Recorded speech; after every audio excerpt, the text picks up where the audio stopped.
Les gars, nous allons parler un peu de la Guinée-Conakry parce que il y a beaucoup de manifestations. J'ai remarqué que Sédou Alain Diallo, l'opposant principal de l'ancien président de la Guinée, Alpha Condé, est appelé par certains militants guinéens qui demandent à ce monsieur de venir les prêter main forte. Qu'est-ce qui se passe actuellement en Guinée avec le président de transition, Mamadi Doumbouya? J'ai aussi appris que les ministres de son gouvernement sont arrogants, malsains et qu'ils manquent extrêmement le respect aux citoyens.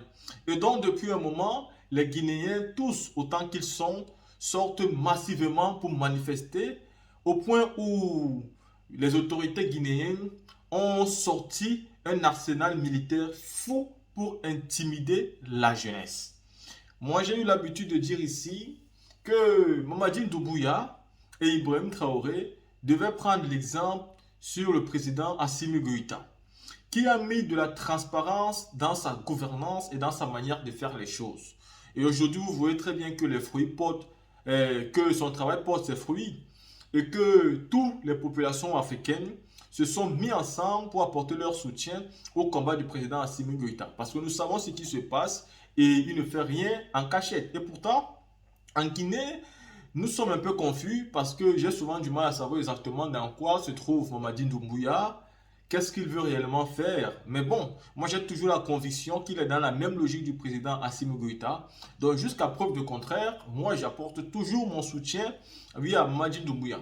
Mais ici, je vais vous mettre une vidéo c'est-à-dire d'une télévision guinéenne où il y a un débat qui concerne exactement ce sujet. Parce qu'on parle de coup d'État, on parle de tentative de coup d'État, on parle d'une envie d'une nouvelle ère.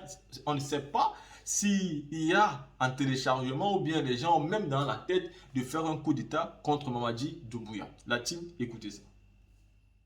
Facilement notre stylo et dresser la liste des ministres qui représentent, si vous voulez, un danger pour cette transition, des cadres aujourd'hui qui n'aident pas le colonel Mamadi Doumbouya.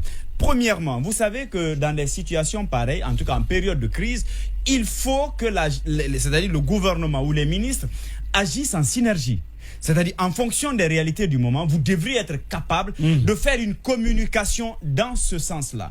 Pendant que les religieux sont en train de fournir assez d'efforts, assez d'acrobatie pour ramener les uns et les autres autour de la table. Oui. Surtout ceux qui ont des revendications et qui sont opposés à la façon dont les choses se passent, avec bien évidemment l'onction du Premier ministre.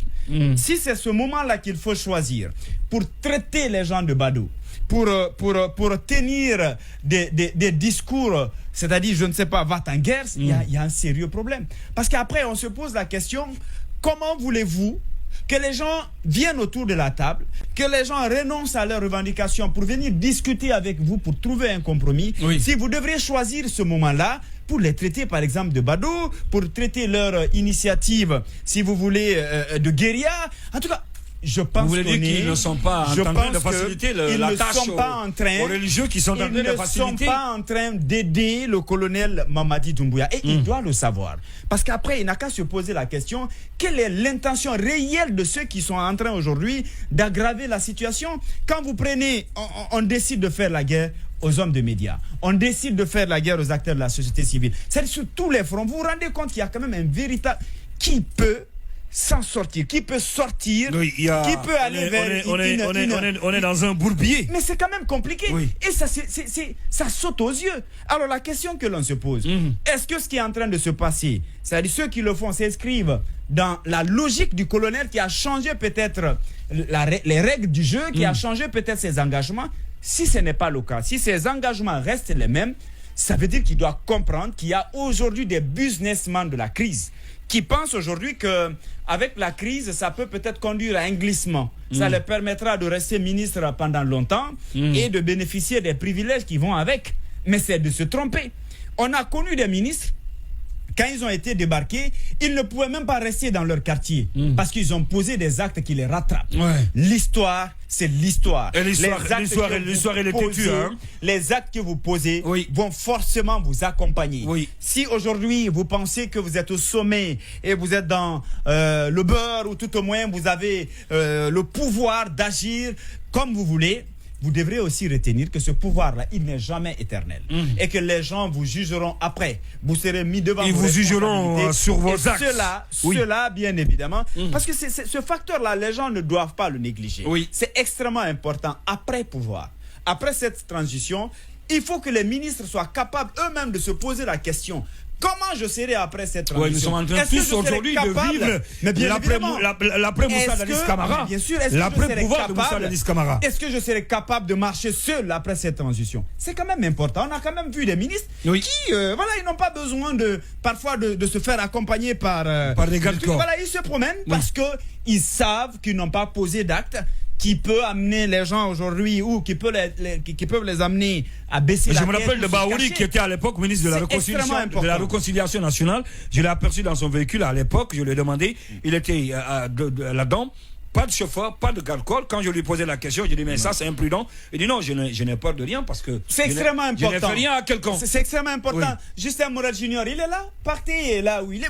Mais en fait, les gens oublient ça, Ndoye. C'est un temps, ça va passer. Mais après, il faut être capable de vivre une vie normale, de peut-être trouver d'autres boulots ou d'autres promotions. C'est arrivé pour certains, dès qu'on les débarque après, ils ont la promotion ailleurs. Et qu'ils reviennent tranquillement dans leur pays, ils repartent sans problème, parce qu'ils ont servi la nation, ils n'ont pas servi un homme, ou tout au moins, ils n'ont pas fait dans l'excès, il n'y a pas eu d'excès, ils ont travaillé convenablement, c'est de cela qu'il s'agit. On vous nomme comme ministre, le président a confiance en vous, il vous confie un département, une mission. Il faut laisser une bonne presse. Mais il faut arrêter de stigmatiser les gens, parce qu'après les gens se radicalisent. Vous avez vu aujourd'hui, au fil de ces années, comment l'axe est devenu, si vous voulez, radical. Radical.